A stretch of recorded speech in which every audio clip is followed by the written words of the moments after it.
y no sobre eso no pecar. Entonces nosotros llegar a un momento en que no pequemos, así por así.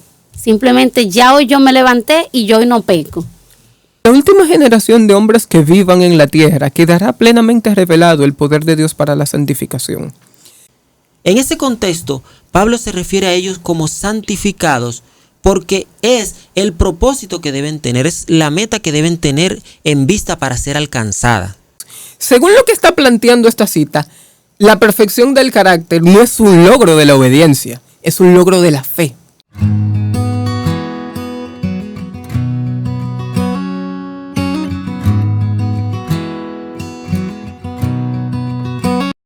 ¿Qué es la teología de la última generación? ¿Será posible vivir sin pecado en esta tierra antes de la segunda venida de Cristo? Todo esto y mucho más lo aprenderemos hoy aquí en Jesús en mi hogar. Así que bienvenidos. Y tenemos por acá acompañándonos dos jóvenes que han decidido entregar sus vidas al Señor. Jóvenes que desde muy temprana edad han sido dedicados para el servicio de Dios. Ellos son Danner Sánchez. ¿Cómo te sientes, Danner? Un placer, contento de estar aquí compartiendo nuevamente en el canal, esta vez ahora en el estudio. Qué bueno, sí que puedes estar aquí. Y Kevin Jiménez. Muchas gracias por la invitación, siempre es un placer estar aquí con ustedes compartiendo la palabra de Dios y siempre es bueno tener la oportunidad de estar aquí en el estudio compartiendo. Gracias por la oportunidad. Sí. Muy bien, chicos, feliz, ¿verdad?, de que ustedes estén aquí. Entonces, antes de entrar así en lleno, vamos a conocer un poquito más acerca de ustedes. Por ejemplo, Danner, sabemos que eres casado. ¿Con quién? Así es, con una bella dama, Génesis Ruiz, que me acompaña a guiar mi hogar por los caminos del Señor. Muy contento de mi familia y lo que Dios me ha dado junto con ella. Ok, tu trayectoria, de quién eres hijo, cuéntanos un poquito. Ya me conocen, soy hijo de Abraham Sánchez y hemos estado trabajando y aprendiendo en el servicio en la causa de Dios, ayudando a muchas personas y creciendo junto con ellos en el conocimiento de la palabra y aprendiendo también de vez en cuando de los recursos naturales, de cómo usarlo, cómo mantener nuestra salud y cómo ayudar a otros con consejos sencillos para el bienestar tanto físico como espiritual. Amén, gloria a Dios. Y sabemos que eres padre, un padre joven. ¿Es un reto? ¿Ha sido difícil o todo bien? Es una experiencia única, cada día uno aprende cosas y se encuentra con desafíos que no pensaba que tenía que afrontar. Sin embargo, yo creo que cuando uno ora al Señor, Él da la sabiduría para uno tomar las mejores decisiones en los momentos oportunos. Sí, así es. Son dos niños súper educados, me encantan. Si quieres me los deja. Y entonces tenemos a Kevin. Aquí, Kevin, tu estado civil. Soltero. ¿Soltero en búsqueda, soltero así o soltero? Tenemos el proyecto. Soltero, bueno, soltero con un proyecto de abandonar el Estado. Perfecto, vamos a seguir orando por eso. Gloria a Dios. Tus padres, si quieres decir algo de ellos, ¿de quién eres hijo? Bueno, yo soy hijo de Lina Hernández, ella ha estado aquí en uno de los contenidos. Gracias a Dios nací en la iglesia, obviamente, en el departamento de cuna, porque en un hospital es que uno nace. Pero gracias a Dios, con altas, con bajas, pero gracias a su misericordia siempre he estado en los caminos de Dios y gracias a Dios Él me ha preservado hasta este momento en Amén. Su pueblo. Gloria a Dios. Entonces, ya ustedes están relajados, ya el ambiente está preparado porque tenemos un tema picante que vamos a botar chispa aquí, pero no nos quedaremos con ninguna duda. Así que escuchamos hablar sobre la teología de la última generación. ¿Es eso cierto o simplemente son inventos de algunas personas? ¿Existirá en algún momento eso de la última generación? Bueno, aunque es un tema que se ha querido minimizar en estos últimos tiempos, la última generación plantea un desafío grande, pero también es una posibilidad. Porque la última generación, la teología de la última generación plantea de que va a haber un grupo al final de la historia de esta tierra que va a poder obedecer perfectamente la ley de Dios, no por su fuerza, sino porque el Espíritu de Dios mora en ellos y los va a ayudar a que el pecado pueda ser erradicado en sus vidas sin necesidad de la muerte. O sea, ellos recibirán el sello del Dios vivo, no porque Dios está muerto, sino porque ellos serán sellados vivos y tendrán una experiencia espiritual tan profunda que, como Enoc y Elías, el Señor se los va a llevar al cielo sin gustar la muerte. Bíblicamente conocido este grupo como los 144,000. Ok, entonces esa parte de la teología de la última generación es el grupo de los 144,000. La teología de la última generación, se utiliza el término última generación porque se refiere a los 144,000, que son el grupo que va a estar vivo cuando el Señor venga. Sabemos que hay una resurrección especial, pero también sabemos que esas personas que serán resucitadas en la resurrección especial no habrán pasado por la crisis final, que los 144,000 sí. Por eso es denominado la última generación de creyentes, que pasará por la prueba final y van a salir incólumes ante la persecución, la crisis y la opresión de los poderes de esta tierra. Ok, Danner, Kevin, claro que sí. Cuando hablamos de la última crisis, ¿a qué se refiere eso?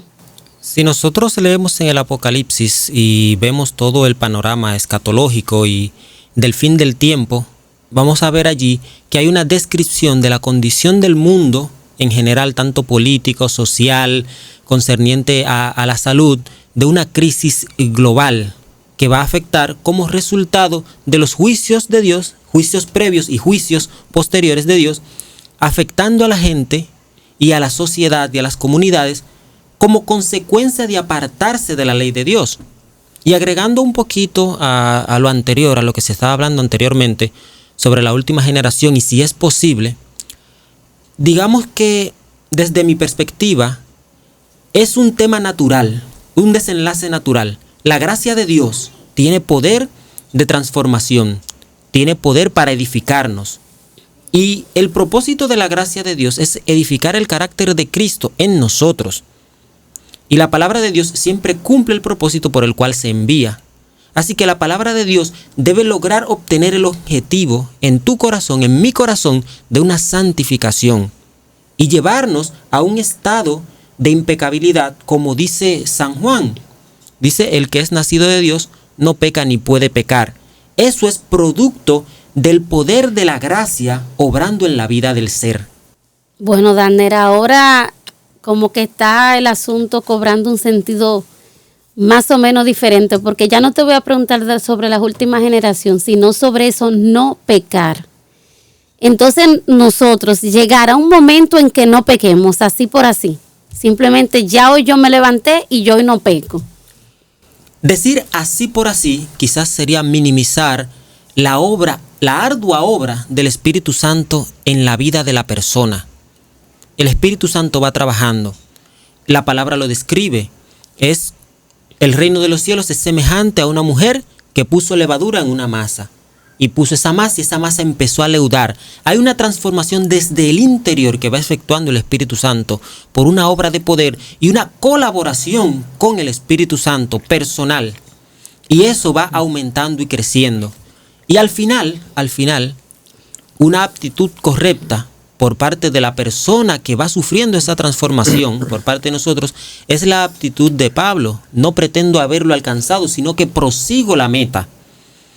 Cuanto más cerca estemos de Dios, más capaces seremos de ver nuestra propia condición caída. Ok, eso es un proceso, ¿verdad? Así es. Bien, porque te estoy preguntando, como yo he escuchado por ahí esas dudas que tienen muchas personas. ¿Y esto de la última generación es algo nuevo, esta teología, o viene desde cuándo? Porque yo no es que lo he escuchado desde siempre.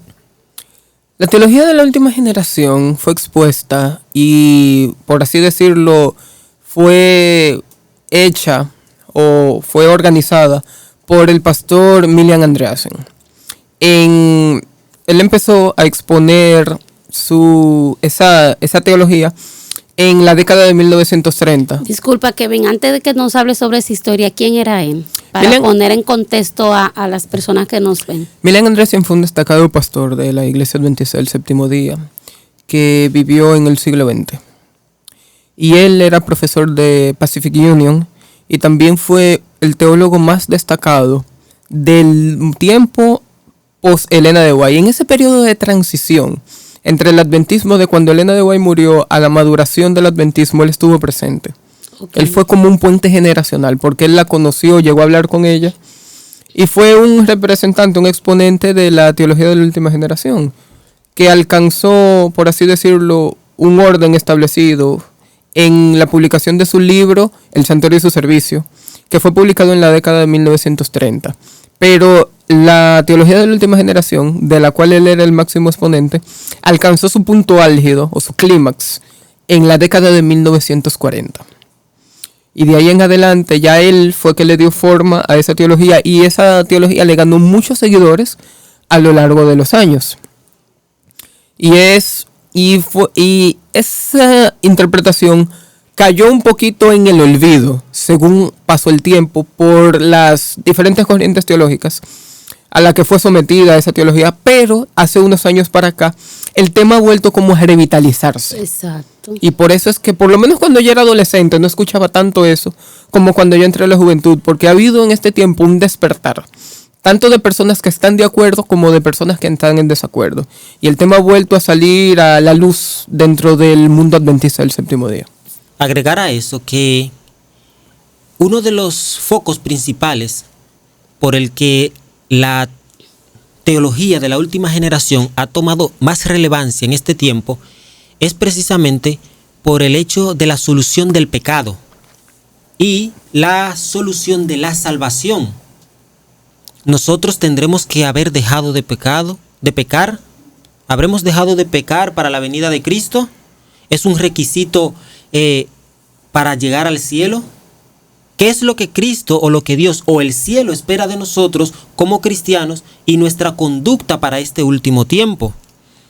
Y una de las preguntas más importantes que se hace en este panorama es si nosotros realmente tenemos que ser diferentes a los cristianos que vivieron en otras épocas. Y esto es importante porque nos plantea un desafío, como dijo Kevin al principio. Esta teología nos plantea un desafío grande que otras personas no tenían esa inquietud. Y se presenta especialmente porque al verse el fin del tiempo, al verse el fin de los días tan cercanos, como las profecías se van cumpliendo, dice que Cristo está cerca. Y todos queremos estar preparados para ese acontecimiento. Amén. Tomando lo que Dagner dice, lo que dices, leo aquí una cita de hecho del libro que escribió Milian Andresen.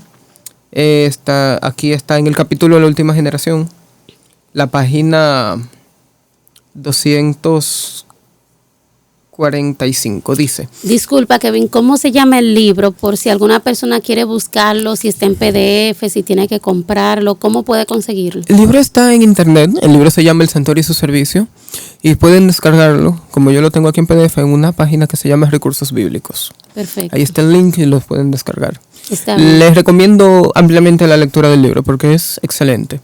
Gracias. En esta cita dice, del libro Andreasen, página 245 del libro El Santuario y su Servicio, el capítulo de la última generación, dice: en la última generación de hombres que vivan en la tierra quedará plenamente revelado el poder de Dios para la santificación. La demostración de ese poder es la vindicación de Dios. Eliminará cualquier acusación que Satanás haya presentado contra él. En la última generación, Dios queda vindicado y Satanás derrotado. Porque quiero enfatizar un punto. Los contrarios plantean el hecho de que la última generación, este tipo de interpretación, plantea un perfeccionismo bajo la ley. Pero obviamente, esto no es una cuestión de lo que el hombre puede lograr, sino de hasta qué nivel el hombre puede permitir que Dios actúe en él. Porque lo que está en juego en sí no es solo la salvación del hombre, sino que Dios prometió que la ley puede ser perfectamente obedecida. Y para Dios poder cumplir con eso que dijo, tiene que tener una generación en la tierra que obedezca perfectamente la ley de Dios. Porque esto no es una cuestión de quién obedece o quién no, sino de que la promesa que Dios hizo, que iba a tener esa clase de pueblo, se haga efectiva en la vida del pueblo de Él que está aquí en la tierra. Cuando eso suceda, entonces ya el último conflicto llegará a su fin, porque eso es lo que Dios está esperando para terminar la historia de este mundo de pecado. En otras palabras, podríamos decir entonces que la conclusión del asunto no es si el hombre puede vivir sin pecado, es si la gracia de Dios es suficiente poder para capacitarlo para hacerlo. Exactamente, por cuanto abundó el pecado, sobreabundó la gracia, porque con este tema de la última generación yo he escuchado, tú sabes, uno escucha muchas cosas y una de las cosas que plantean las personas que están en contra es eso, lo que tú decías, Kevin, de que se está buscando un legalismo, de que sí vivimos sin pecado porque estamos obsesionados en guardar la ley. A raíz de lo que tú decías me surge una pregunta, Dios necesita, por ahí es que voy, Dios necesita de la última generación para vindicar su carácter. Esa es una muy buena pregunta. Esa es una muy buena pregunta. Y creo que puedo responderte aquí. Una cita que está en El deseo de todas las gentes, la página 713, dice: entonces, habiendo sido completado el plan de la redención, el carácter de Dios quedará revelado a todos los seres creados. Se verá que los preceptos de su ley son perfectos e inmutables. El pecado habrá manifestado entonces su naturaleza y Satanás su carácter. Entonces el exterminio del pecado vindicará el amor de Dios y rehabilitará su honor delante de un universo compuesto de seres que se deleitarán en hacer su voluntad y en cuyo corazón estará su ley. Y también una cita, que me la sé de memoria porque me encanta, que está en la página 625, dice: el honor de Dios y el honor de Cristo están comprometidos en la perfección del carácter de su pueblo. Wow. O sea, para que la historia de este mundo termine, necesariamente Dios tiene que vindicar su ley. Pero la vindicación de la ley de Dios es el poder de la gracia visto a través de seres caídos, pecadores y débiles. Tú sabes que la mayoría de las personas que están en contra de esa teología creen que los que creemos en esto excluimos la gracia, de que es un tipo de perfección solos. Y que es nada más guardar la ley, que vamos a vivir sin pecado, pero sin embargo, mira todas las veces que los dos han mencionado la palabra gracia, porque es justamente así, solo la gracia de Cristo es que puede hacer de nosotros lo que vamos a hacer, y de eso Jesús le habló a Nicodemo en el nuevo nacimiento. Fuera del poder de la gracia, no hay manera en la que ni siquiera estuviéramos hablando de este tema. Porque de la única forma en la que se puede superar una vida de pecado es por la gracia de Dios. La gracia de Dios es la única fuerza a la que podemos recurrir para vencer las tentaciones de Satanás. El Cristo mismo, cuando vivió aquí en la tierra, vivió aferrado del Padre, vivió en oración constante. Y eso es el testimonio que deja para esta última generación. Nosotros tenemos que ser como Cristo. Cristo vino a traer ese poder y a demostrar, y vino a salvarnos. Sentó la base y el argumento necesario para el conflicto universal que se estaba dando, de que la salvación era posible, y pagó el precio de la salvación. Amén. Ahora, tiene que haber un efecto en la vida del ser. Tiene que demostrarse que la gracia de Dios realmente puede cumplir ese propósito en seres humanos pecadores que vivieron embuidos en el pecado y que fueron rescatados de él para Dios y para su trono, como pasó con Cristo. Deben ser rescatados y debe demostrarse ante el universo que la gracia no es débil, que la gracia tiene poder para transformar. Así como el pecado, como dice Pablo, así como el pecado entró al mundo por un hombre, entró la gracia. El pecado afectó a Adán, lo transformó en pecador. Ahora, la gracia de Cristo tiene que transformarnos y convertirnos en obedientes. Amén. Gloria a Dios. Señores, y nosotros pudiéramos relacionar, no sé, Daniel 12:1 con este tema de la última generación.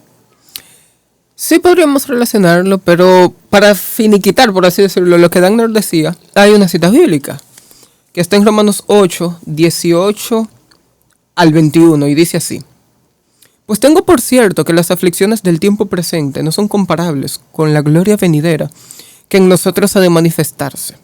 Porque el anhelo ardiente de la creación es el aguardar la manifestación de los hijos de Dios. Y cuando yo leí este texto, yo siempre pensé que estaba hablando de la segunda venida. Pero, estudiando de hecho el tema de la última generación, me di cuenta que no. Porque la creación fue sujetada, sigue diciendo en el 20, a vanidad, no por su propia voluntad, sino por causa del que la sujetó en esperanza. Porque también la creación misma será libertada de la esclavitud de corrupción a la libertad gloriosa de los hijos de Dios. Lo que aquí está diciendo que lo que está esperando, el anhelo ardiente de la creación, esa manifestación de los hijos de Dios, es la manifestación del poder de Dios y su gracia para santificar la vida. Eso es lo que Pablo está planteando. Y si alguien quiere decir que el tema no es bíblico, entonces Romanos 8 queda totalmente sin efecto. Porque Romanos 7 es la vida de un hombre en la carne, pero Romanos 8 es la vida de un hombre en el espíritu. Y la vida del hombre en el espíritu de Romanos 8 es una vida de libertad, porque es una vida que ha tenido victoria sobre el pecado. ¿Y cómo lo relacionamos con Daniel 12.1? Daniel 12.1 que en aquel momento Miguel, el gran príncipe que está de parte de los hijos de Dios, libertará al pueblo. ¿Cuál es esa libertad que él le dará al pueblo? Número 1, el pueblo al que él va a libertar ya debe de haber sido libertado del pecado en su vida.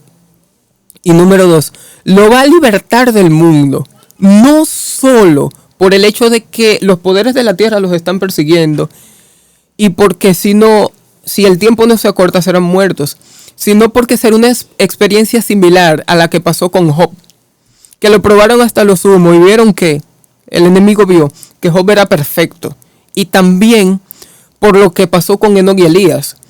Hay un nivel de santificación que habilita a la persona para irse de esta tierra sin ver la muerte, porque ya es tan santo y tan puro y tan perfecto que no tiene cabida en este mundo. El Señor va a libertar al pueblo, Miguel, porque no solo porque los poderes de la tierra, si no lo liberta, si no viene y destruye el mundo, lo van a acabar, sino porque ya deben de ser sacados de este mundo de pecado, porque no hay espacio para ellos en el mundo, porque alcanzaron ese nivel tal de perfección que se irán sin gustar la muerte, porque la obra de Cristo ya fue completa en ellos, vivos. Amén. Y tú sabes que gloria a Dios por Enoc y Elías. Porque si no hubiese sido, si esas personas y sus experiencias no hubiesen estado en la Biblia, hubiese sido un poquito difícil expresarnos como lo estamos haciendo con este tema. Porque la gente continúa buscando ejemplos, pero cuando nosotros vemos esos dos casos de estos dos hombres, que como Pablo dice de Elías, sujeto a pasiones semejantes a las nuestras, sin embargo la gracia de Cristo hizo de él lo que fue y está en el cielo. Sí, Natalie, y abordando el tema de Daniel 12.1 especialmente, es prácticamente imposible estudiar el tema sin abordarlo desde el punto de vista de la teología adventista del santuario. La purificación, el levantarse de Cristo, de Miguel, entendiéndose Cristo, en este texto no es un levantarse cualquiera, es levantarse para el juicio, lo que conocemos dentro del adventismo como el juicio investigador que se va a llevar a cabo. Y también la teología de la última generación tiene una connotación importante, porque si nosotros estudiamos el libro de Andreasen de Cristo del santuario, el santuario y su servicio, podemos notar que su planteamiento sobre la última generación nace producto de la investigación de la obra de Cristo en el santuario celestial y está íntimamente relacionada con el proceso de purificación del santuario, donde se purifican no son objetos, es la vida de quienes son presentados allí. Cuando nosotros nos presentamos de rodilla ante Dios, pidiendo la santificación, el perdón de nuestros pecados, confesándonos, entramos en ese proceso de santificación. Y si Dios tiene el poder que dice tener de perdonar nuestros pecados y santificarnos y purificarnos, nosotros tenemos que terminar siendo santificados y purificados. Claro. Como les dije al principio, es algo que sale natural del tema de la gracia. Si hay y existe verdaderamente ese poder, entonces ese poder tiene que demostrar que existe por el efecto que provoca en la vida en quienes está operando esa gracia. Claro que sí, porque rechazar esto es rechazar que Dios tiene más poder que el pecado. Porque imagínate tú. Ustedes estaban hablando ahorita sobre justamente los 144,000. Decías, Kevin, que los 144,000 es lo mismo que hablar de la última generación. Ahora, ¿cuál es la diferencia entre la última generación, y la gran multitud? Dentro de la teología adventista hay dos posiciones. Hay una posición que dice que la gran multitud está separada. La gran multitud es una cosa y los 144,000 son otra. Hay otra posición que dice que los 144,000 y la gran multitud son la misma cosa. Sí. Para eso tendremos que ir a Apocalipsis 14. ¿Vamos para allá? Vamos para allá. Claro que sí. Porque tiempo tenemos. Después de leerlo, quisiera dar como lo que yo entiendo de qué sería, por qué posición me inclino yo, más o menos. Entonces, quisiera leerlo porque puede que nos arroje mucha luz y no deja de ser interesante. Después miré, y he aquí el Cordero estaba en pie sobre el monte de Sión, y con él 144,000 que tenían el nombre de él y de su Padre escrito en la frente. Y oí una voz del cielo como estruendo de muchas aguas, y como sonido de un gran trueno. Y la voz que oí era como de arpistas que tocaban sus arpas. Y cantaban un cántico nuevo delante del trono, y delante de los 4 seres vivientes, y de los ancianos. Y nadie podía aprender el cántico, sino aquellos 144,000 que fueron redimidos de entre los de la tierra. Estos son los que no se contaminaron con mujeres, pues son vírgenes. Estos son los que siguen al Cordero por donde quiera que va. Estos fueron redimidos de entre los hombres como primicias para Dios y para el Cordero. Y en sus bocas no fue hallada mentira, pues son sin mancha delante del trono de Dios. Hay algo muy interesante. Por la posición que yo me inclino, es que yo creo que los 144,000 y la gran multitud son la misma cosa. ¿Por qué razón? Porque en un momento él dice que él vio, pero en algún momento dice que él oyó. Si se ligan las dos cosas, usted puede llegar a una conclusión de decir que son lo mismo. También sabiendo que los 144,000 no son personas que están, por ejemplo, como algunos han interpretado, que salen de Israel.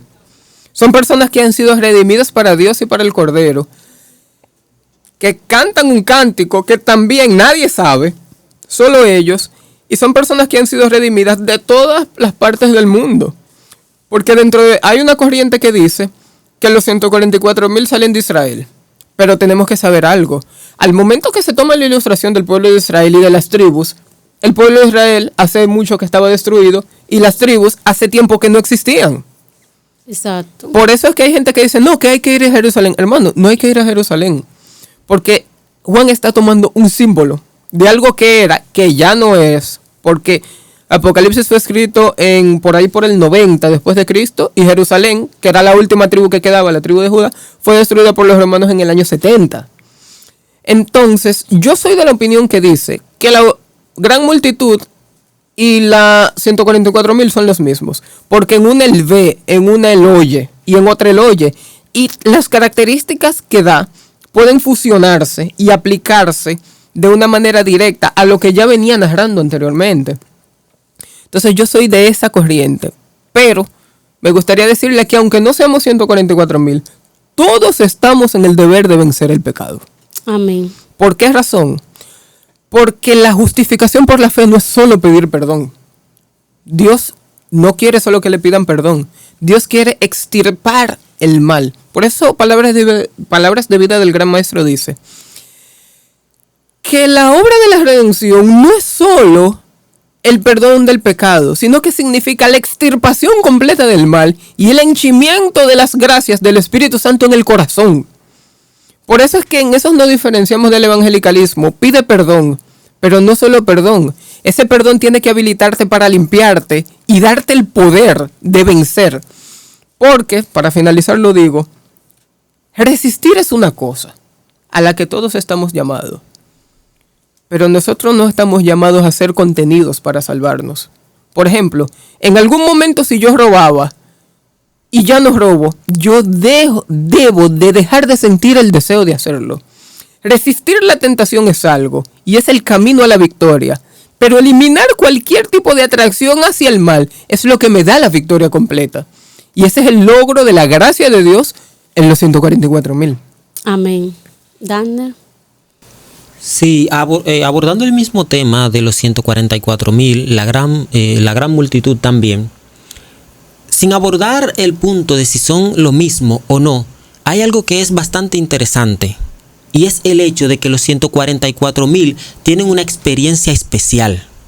Hay algo muy interesante, especialmente sobre los 144,000, que dice, estos fueron redimidos, en el versículo 4 del capítulo 14 creo, estos son los que no se contaminaron con mujeres, pues son vírgenes, estos son los que siguen al Cordero por donde quiera que va. Uno de los modelos que se presentó anteriormente fue Enoc. ¿Y qué se dice de Enoc? Enoc caminó con Dios. ¿De quién más se dice algo así? Que yo recuerde, de muy pocas personas se dice algo semejante. Sin embargo, los 144,000, todos caminaron con Dios. Y el caminar con Dios, si lo comparamos con lo que fue el caminar con Dios de Enoc, llevó como resultado la traslación. Y eso es importante porque introduce un concepto que no habíamos mencionado, simplemente había estado implícito. Y es los requisitos para la traslación de una persona que ya ha cumplido o completado la obra de la gracia en su ser. Esa obra de gracia en su ser terminó permitiendo que la persona se convirtiera en un objeto digno de ser trasladado al cielo, porque había superado en la carne, por el poder de la gracia, el pecado. No sé si me doy a entender. No, claro, entendemos. Pero es algo admirable. Como mencionaba Kevin, cómo la gracia terminó la buena obra en nosotros. ¿Cómo es que dice Efesios, si no mal recuerdo? Aquel que comenzó la buena obra. Creo que es Efesios, sí que dice. Será la terminará. Exactamente, la terminará. Si esa obra no se termina, ¿dónde quedaría la palabra de Dios comprometida en hacerlo? Una pregunta. Estamos hablando sobre la última generación y la santidad, ¿verdad? Pero ¿y ahora? Porque la última generación estará pasando por la crisis final y todo eso al final de la historia. Nosotros sabemos que ahora mismo no es el final, ahora. Entonces, esa preparación, esa perfección de carácter, ¿debo dejarla para allá, para el final? ¿O ahora hay algo que Dios quiere hacer en mí antes de llegar a esa experiencia? Hay un texto interesantísimo en Daniel, capítulo 12. Dice, bienaventurado el que llegue y espere a 1335 días. Esa bienaventuranza consiste especialmente en entrar en ese proceso de santificación y de purificación que son las que dan como resultado una vida alejada del pecado. Una vida de superación del pecado por la gracia de Dios. ¿No es así, Kevin? También hay un hecho, que es lo que dice el libro de Apocalipsis. El que es justo, siga siendo justo. El que es sucio, siga siendo justo. El que es santo... El que es sucio, siga siendo sucio. Sí. Exacto. El que es santo, santifíquese aún más todavía. Y dirá Jesús, hecho está. ¿Por qué razón? Porque cuando la gracia se acabe, todo el mundo estará haciendo lo que previamente ya ha estado haciendo. Okay. Porque lo que importa aquí, aparte del resultado, es el caminar. La experiencia con Dios es una experiencia intransferible, pero encima de todo es una experiencia diaria. De tal manera que la naturaleza humana caída que te lleva al pecado queda de una manera subyugada a tal punto que el deseo de todas las gentes dice que la divinidad le imparte al hombre atributos de Dios. Edifica el carácter humano a semejanza del carácter divino. Wow. Así que nosotros podemos tener atributos divinos porque podemos llegar a ser participantes de la naturaleza divina. Y que lo único que salga del interior de nosotros, por la comunión tan estrecha con Dios, sea solo el bien. Porque hay algo que quisiera destacar. Siempre vamos a tener luchas, pero tiene que llegar algún momento donde de mí no salgan malos deseos. Que la tentación que me haga caer, si caigo, tenga que ver de fuera, porque mi interior está santificado. Y ese es un resultado de un caminar diario. Por eso en la parábola de las 10 vírgenes, a las 5 imprudentes se le acabó el aceite y le pidieron a las otras danos. Y ellas le dijeron, no podemos darte, porque esa es la experiencia cristiana, que es intransferible. Y encima de eso, es un caminar diario con Dios. Por eso es que Daniel decía, caminó Enoc con Dios. Porque la obra de la santificación no es obra de un día ni de un año, sino es un proceso que dura toda la vida. Y no porque el pecado dura toda la vida, sino porque toda la vida debemos de parecernos más y más al modelo que es Cristo Jesús. Amén. Naturalmente, por eso el texto dice, el que es santo, santifíquese aún más. Porque aún en el cielo, y algo que a personas le ha sonado alarmante, yo he dicho en algunas de mis presentaciones que los ángeles crecen en santidad. Claro que sí. Y es así, es un hecho. Los ángeles crecen en santidad. El único que es inmutable y que en quien la santidad es perfecta es en Dios. Pero todos los que les rodean, todos los seres creados van creciendo en santidad. Por eso el cielo no es monótono. El cielo no es monótono, no es una repetición de lo mismo. Hay un crecimiento y un desarrollo para todas las criaturas. Y volviendo a tu pregunta original sobre el principio, ¿cuándo debo yo o para cuándo debo yo dejar esa obra de santificación para mí? ¿Cuándo debo yo escoger ser parte de que esa santificación me transforme, ser objeto de la gracia para alcanzar eso? Mencionaba la profecía de los 1335 días, que es sabido que termina en 1843. ¿Verdad que sí? No. 1844. 1844. Dando inicio así al juicio investigador. Si nosotros hoy no hemos entrado a ese proceso de santificación requerida para nosotros, estamos tarde. No es algo para dejar para el futuro. No es algo para más adelante, como mencionaba Kevin. Es algo de una experiencia diaria con Dios, que inicia inmediatamente nosotros nos acercamos a Dios por el llamado del Espíritu Santo.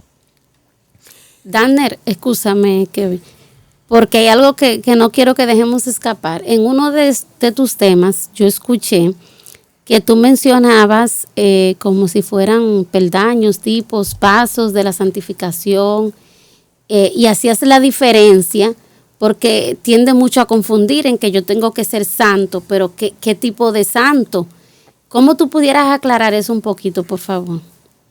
Sí, yo en mi investigación, mientras he estudiado la Biblia, he descubierto básicamente, no voy a decir que son los únicos, pero básicamente 3 tipos de personas a los que Dios llama santos, o 3 objetos. Dios llama santo a una persona en un sentido vocacional, como una meta propuesta. Podemos ilustrarlo. Por ejemplo, si leemos 1 Corintios 1:2, podemos ver cómo Pablo, lo voy a leer textualmente. Perfecto. A la iglesia de Dios que está en Corintios, a los santificados en Cristo Jesús, llamados a ser santos, con todos los que en cualquier lugar invocan el nombre de nuestro Señor Jesucristo, Señor de ellos y nuestro. Pablo se refiere a los corintios como santos o santificados. Sin embargo, si nosotros leemos la carta, vamos a notar un sinnúmero de reprensiones, los cuales lo que hacen es llamarlo a la santidad. En ese contexto, Pablo se refiere a ellos como santificados porque es el propósito que deben tener, es la meta que deben tener en vista para ser alcanzada. Por eso son santificados y llamados a ser santos. Eso como que no combina y está dicho en el mismo versículo. Exacto. El santificado, pues no debe ser llamado a ser santo porque ya está santificado. Entonces ahí aparecen los 2 procesos o dos de los primeros tipos que yo identifico. Uno es el acto vocacional, una meta propuesta. Así mismo Dios identificaba al pueblo de Israel, mi pueblo santo. Y cuando nosotros leemos la historia más detalladamente, encontramos idolatría, encontramos una cantidad de pecados que no son de una persona o un pueblo santo. Se llama así porque es lo que Dios aspira que seamos, debe ser nuestra aspiración. El otro es el proceso. Lo podemos leer también en 1 Tesalonicenses 4:3, porque la voluntad de Dios es vuestra santificación. Y podemos también corroborarlo con la experiencia personal de Pablo. Es decir, hermanos, yo mismo no pretendo haberlo alcanzado ya, pero una cosa hago, olvidando ciertamente lo que queda atrás y extendiéndome a lo que está delante, prosigo la meta. Lo que naturalmente te deja un proceso, va creciendo. Y el otro es la santidad ya alcanzada, que se cumple especialmente en la última generación, como lo vamos diciendo, en los 144,000. Dice también Hebreos 12:14, seguid la paz con todos y la santidad sin la cual ninguno verá al Señor. Es muy categórico este texto. Sí. La santidad es un requisito indispensable para ver al Señor. Ahora, ¿qué tipo de santidad? Exacto. ¿Es la santidad de una vocación, o la santidad de un proceso, o la santidad de una obra final, que es la que se encuentra en Apocalipsis? Dice, estos son los que no se contaminaron con mujeres, pues son vírgenes. Estos son los que siguen al Cordero por donde quiera que va. Y da una lista de cualidades especiales que ha alcanzado este grupito, que lo posiciona en el punto de una santidad alcanzada en su vida. O sea, la obra de gracia tuvo efecto completo en ellos. Gloria a Dios. Kevin, una pregunta. Las personas, ¿verdad?, que contrarrestan sobre la teología de la última generación, alegan que eso saca totalmente a Cristo y su justicia, que la justificación por la fe no está en esa teología. ¿Cómo tú puedes demostrar con la Biblia, el Espíritu y Profecía, que la justificación por la fe sí está en esto de la teología de la última generación? Pues fácil, yo tengo aquí mismo, de hecho, una cita Wow. que habla de eso. Dice, según lo que Dagner explicaba, leo en Mensajes Selectos tomo 3, página 411. Esta experiencia debe tenerla cada uno de los que se salven. En el día del juicio, la conducta de aquel que haya conservado la fragilidad y la imperfección de la humanidad no será defendida. Para el tal no habrá lugar en el cielo. No podría disfrutar de la perfección de los santos en luz. Y para mí viene lo capital. El que no tiene suficiente fe en Cristo para creer que Él puede guardarlo del pecado, no tiene la fe que le dará entrada en el reino de Dios. Wow, repite la cita, ¿dónde que está? Esa cita está en Mensajes Selectos tomo 3, página 411.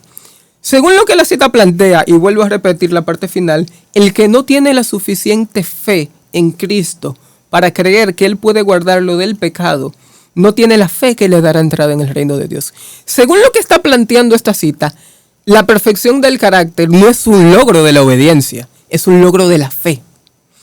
¿Y qué es lo que sucede con los proponentes de la que son contrarios a la santificación del carácter? Y me la voy a jugar y lo voy a decir porque es público. Personas como Ángel Manuel Rodríguez, personas como George Knight, personas que respeto. Y digo sus nombres porque sus escritos son de amplia difusión y ellos públicamente han hablado de eso. Pablo Perla. No lo digo por criticarlo, sino porque sus exposiciones han sido públicas y sus libros también. Dicen de plano que la perfección del carácter impecable no se puede alcanzar aquí en la tierra. Pero hay un detalle. El Ellen G. White dice también que el que avanza por fe en esta tierra llegará al estado de impecabilidad que tenía Adán antes de la caída. ¿Y entonces? Entonces, ¿qué es lo que sucede? Que queremos darle una explicación evangélica al evangelio. Y el tema de la no santificación, el tema subyacente es la reticencia a abandonar prácticas de pecado que satisfacen a mi naturaleza. Porque el problema de eso subyace en el límite, en la limitante del poder divino para purificar el carácter. Y por eso, por ejemplo, se toma el hecho de que, por ejemplo, Dios pesa las virtudes y los defectos de las personas. Si la virtud tuya pesa más que tu defecto, Dios te salva por tu virtud, dejando a un lado el defecto. Pero ese razonamiento no es un razonamiento bíblico, ni en el Espíritu de Profecía usted lo encuentra, ni en Elena de White. ¿Por qué razón? Porque la obra de Dios es cabal y completa. Por eso es que es el hecho de un caminar. La obra de Dios es cabal y completa. Y Cristo murió no para que el hombre sea mejorado. Por eso Elena de White dice también en El deseo de todas las gentes, la vida nueva no es una modificación ni una mejora de la antigua, sino una transformación de la naturaleza. Dios no murió para mejorar a nadie. Jesús murió para transformar la naturaleza, que fue lo que le dijo a Nicodemo. El que no nace del agua y del espíritu no puede ver el reino de Dios. Y por eso a él, para mí, las mejores palabras que Cristo pronunció se las dijo a Nicodemo, con perdón del sermón del monte.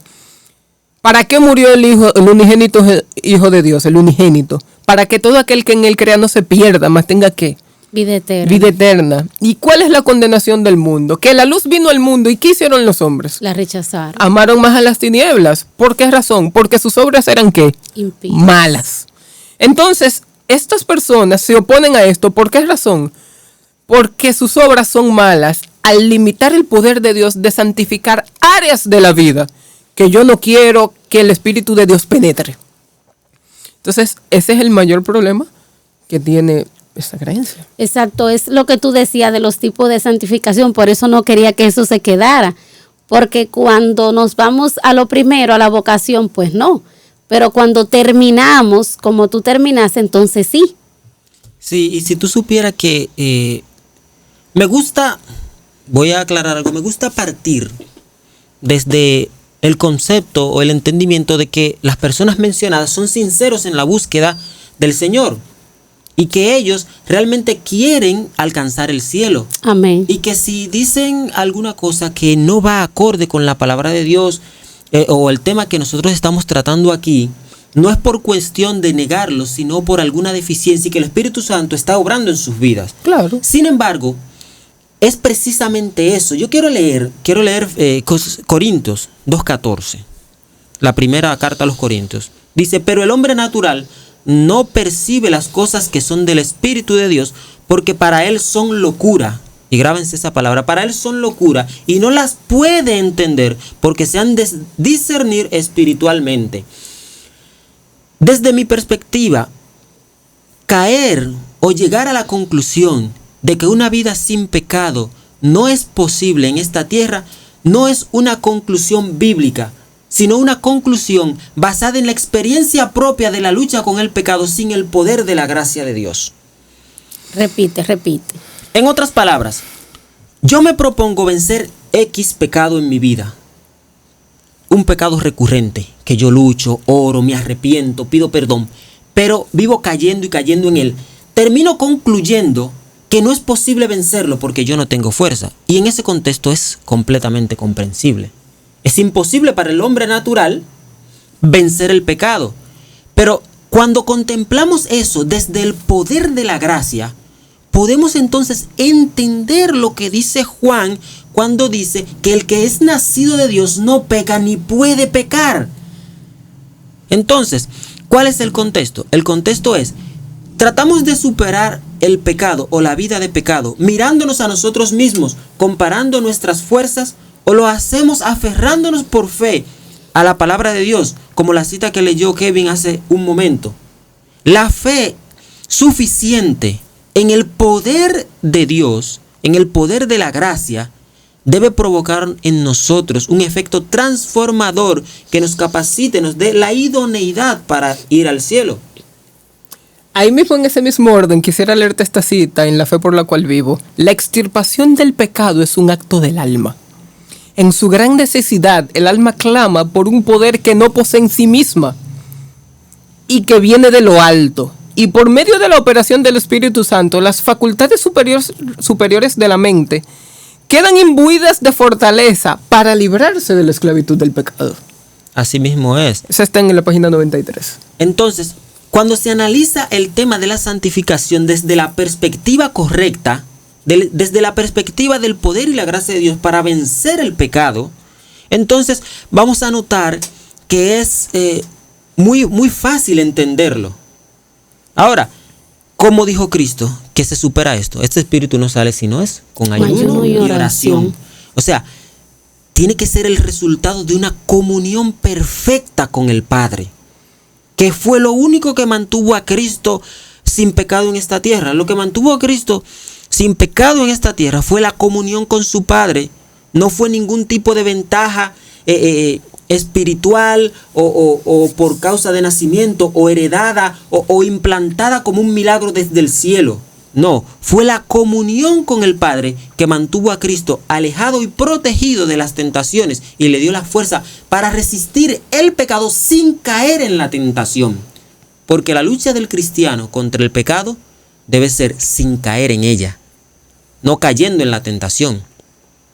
Anteriormente dice Juan, si alguno peca, abogado tenemos. Pero posteriormente dice en la misma carta que el que es nacido de Dios no peca ni puede pecar.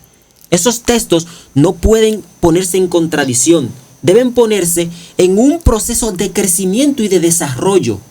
Yo pasé por el proceso de que fui rescatado. Vamos a verlo en la siguiente ilustración. La gracia me da el poder, la gracia me protege. Yo no conozco el evangelio, no conozco nada, no conozco de Cristo. Un ejemplo. La gracia protege mi vida hasta que por su gracia Dios envía un mensajero que ilumina mi mente, me hace reconocer a Cristo como mi Salvador. Esa es una obra de la gracia. La otra obra de la gracia es darme la capacidad para arrepentirme de mis pecados y vivir una vida de arrepentimiento. Ahora, el otro paso de la gracia es darme la capacidad y el poder de vencer el pecado sin caer en él. Porque arrepentirme es una cosa y Dios acepta el arrepentimiento sincero. Pero la gracia no debe dejarme solamente en el arrepentimiento. Debe alcanzar a madurar hasta llevarme a la condición de vencer el pecado sin caer en ellos, como Cristo venció en el desierto. Y hay un detalle interesante en eso que estás diciendo. El hecho de la fuerza de la tentación. ¿Quién es que recibe más la fuerza de la tentación? ¿El que cae o el que peca? El que no cae es el que siente más la fuerza de la tentación. ¿Por qué razón? Nadie sintió más la fuerza de la tentación en este mundo que Cristo. ¿Por qué razón? Porque Él no pecó. El que conoce la fuerza de la tentación es el que es llevado al límite para no pecar.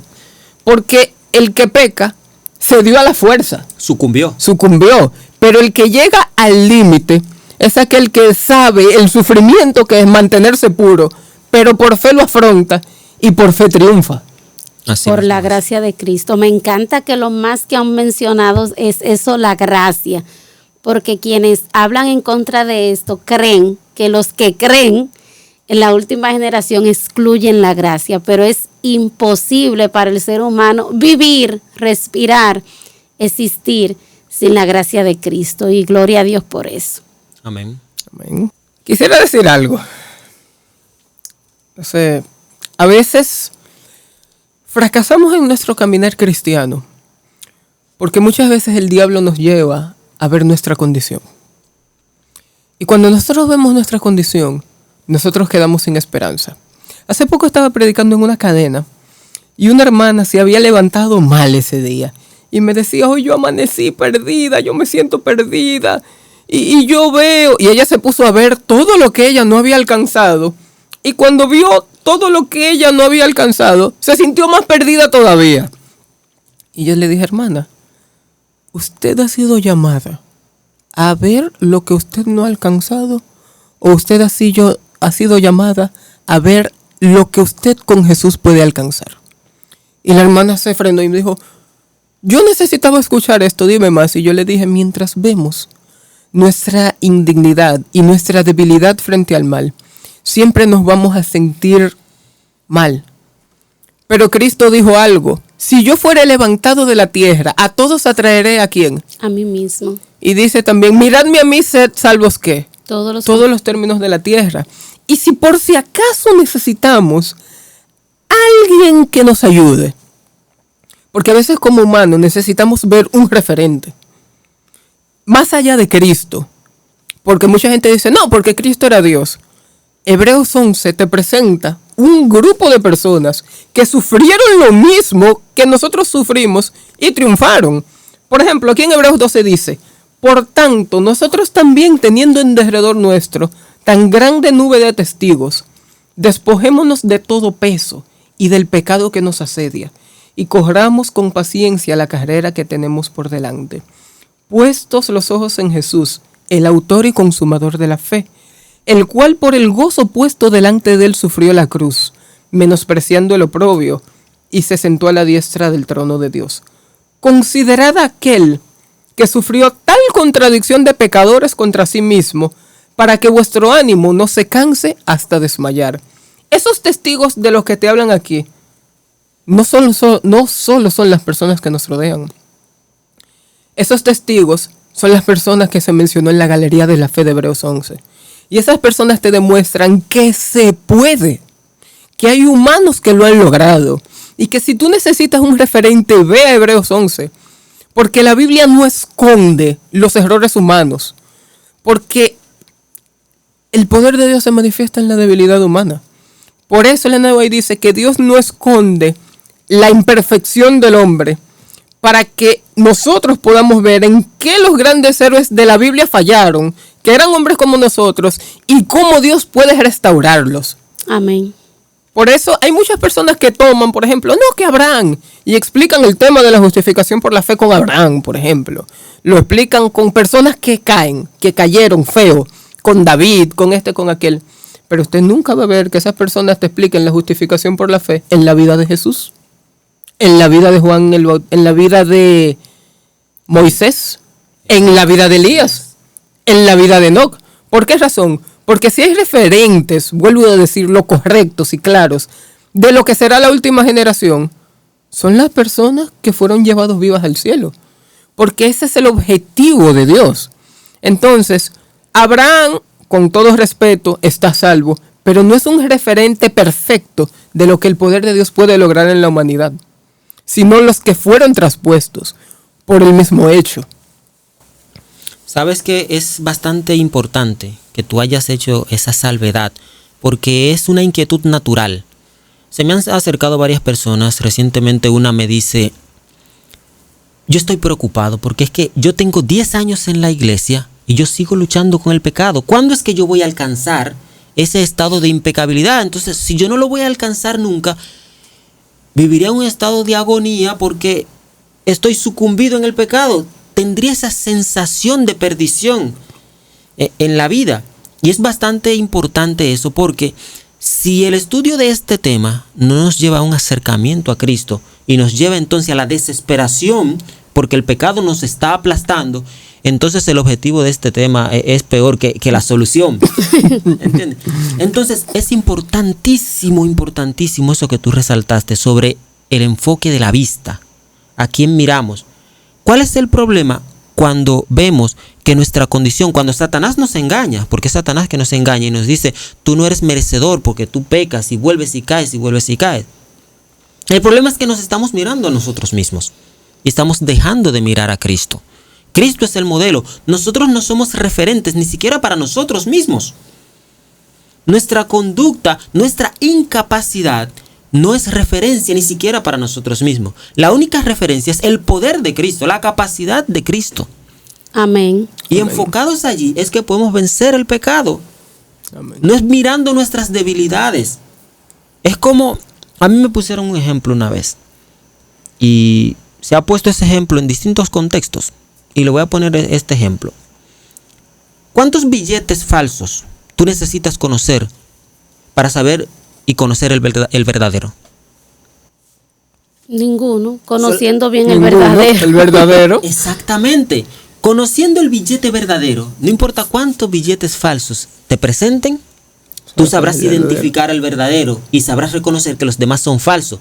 Es lo mismo que pasa con Cristo y con la santificación. No importa cuántos Cristos te presenten, no importa cuán abrumador o abrumadora sea la carga del pecado, cuando tú miras a Cristo, no necesitas nada más. Amén. Es que la Biblia dice, es por eso mismo que la Biblia dice que puede salvar hasta lo sumo a los que se allegan a Dios, viviendo siempre para interceder por ellos. Así mismo. Fíjate como la misma Biblia dice también que Dios es quien pone en nosotros tanto el querer como el hacer por su buena voluntad. Amén. Y Pablo dice que nos preocupemos por nuestra salvación con temor y temblor, porque no estamos solo en esta lucha. Está el Padre, el Hijo, el Espíritu Santo, los ángeles, todo el cielo vaciado solamente para que nosotros alcancemos esa santidad. De increíble. Hecho, en Mateo 28 hay un comentario de Elena White, en la Biblia comentada, que dice: el Padre, el Hijo y el Espíritu Santo, los tres santos dignatarios del cielo, han prometido que le darán poder al hombre para que venza las potestades de las tinieblas. Y dice más: se prometen todos los recursos del cielo para que mediante los que han hecho pacto con Dios por sus votos bautismales venzan. Gloria Amén. A Dios. Pudiéramos seguir, sabemos que hay muchas citas bíblicas más, muchas citas bíblicas del Espíritu y Profecía, pero lo vamos a dejar hasta aquí. Pero antes, chicos, me gustaría que hicieran algún llamado a las personas que nos ven aquí de Jesús en mi hogar, que ustedes pudieran expresarle esto, porque nunca podemos terminar un estudio, un sermón, sin hacer ese llamado, esa conexión a que las personas tengan una mejor relación con Dios. Así que, adelante. El llamado es claro, es apartarnos del pecado. Pero ese apartarnos del pecado siempre debe ser en una comunión con Dios. Debemos orar cada día. Me hallan los que madrugando me buscas. Dice Proverbios: sí, como a la plata la buscares y la escudriñares como a tesoro. Es la forma en la que vamos a hallar a Cristo. Estudien la Biblia, dijo Cristo. Escudriñad las Escrituras, porque ellas, ¿qué dice? Porque a ustedes les parecen que en ellas tienen vida eterna, pero ellas son las que dan testimonio de mí, de Cristo. Buscar a Cristo es el objetivo del cristianismo. El objetivo de la vida de fe, de la vida religiosa, es encontrar la salvación que Cristo ofrece gratuitamente, obtener el poder para vencer el pecado. Y ese poder va a hacer una obra en nosotros que nos llevará al reino de los cielos. Amén. Quisiera finalizar mi llamado con mi cita favorita. Esta cita está en El deseo de todas las gentes, los últimos párrafos del último capítulo. Dice: entonces los portales de la ciudad de Dios se abren de par en par, y la muchedumbre angélica entra por ellos en medio de una explosión triunfante, de armonía triunfante. Narrando cuando Cristo ascendió al cielo, dice: allí está el trono y en derredor del el arco iris de la promesa. Allí están los querubines y los serafines, los comandantes de las huestes angélicas, los hijos de Dios, los representantes de los mundos que nunca cayeron están congregados. El concilio celestial delante del cual Lucifer había acusado a Dios y a su Hijo, los representantes de aquellos reinos sin pecado sobre los cuales Satanás pensaba establecer su dominio, todos están allí para dar la bienvenida al Redentor. Sienten impaciencia por celebrar su triunfo y glorificar a su rey. Pero con un ademán, él los detiene. Todavía no. No puede ahora recibir la corona de gloria y el manto real. Entra a la presencia de su Padre. Señala su cabeza herida, su costado traspasado, sus pies lacerados. Alza sus manos que llevan la señal de los clavos. Presenta los trofeos de su triunfo. Ofrece a Dios la gavilla de las primicias, aquellos que resucitaron con él como representantes de la gran multitud que saldrá de la tumba en ocasión de su segunda venida. Se acerca al Padre, ante quien hay regocijo por un solo pecador que se arrepiente. Y le dice, y ahora declara: Padre, consumado es. He completado la obra de la redención. Si tu justicia está satisfecha, aquellos que me has dado quiero que donde yo estoy, ellos estén también conmigo. Y finaliza la cita diciendo: desde aquella escena de gozo celestial, nos llega a la tierra el eco de las palabras admirables de Cristo. Subo a mi Padre y a vuestro Padre, a mi Dios y a vuestro Dios. La familia del cielo y la familia de la tierra son una. Nuestro Señor ascendió para nuestro bien y para nuestro bien vive, por lo cual puede también salvar eternamente a los que por Él se allegan a Dios, viviendo siempre para interceder por ellos.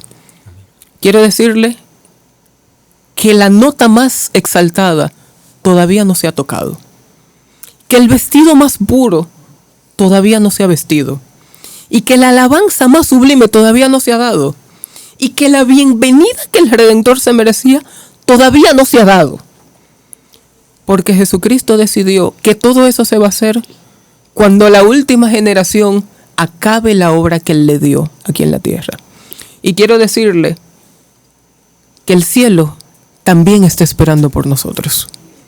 Así que el llamado final de este tema es que no hagamos esperar más al cielo, sino que el cielo, que está desesperado, más que aún que nosotros, porque esto se termine, pueda vaciarse para venir a buscarnos, porque ya completamos la obra que Cristo nos dejó aquí en la tierra, que es una santificación completa.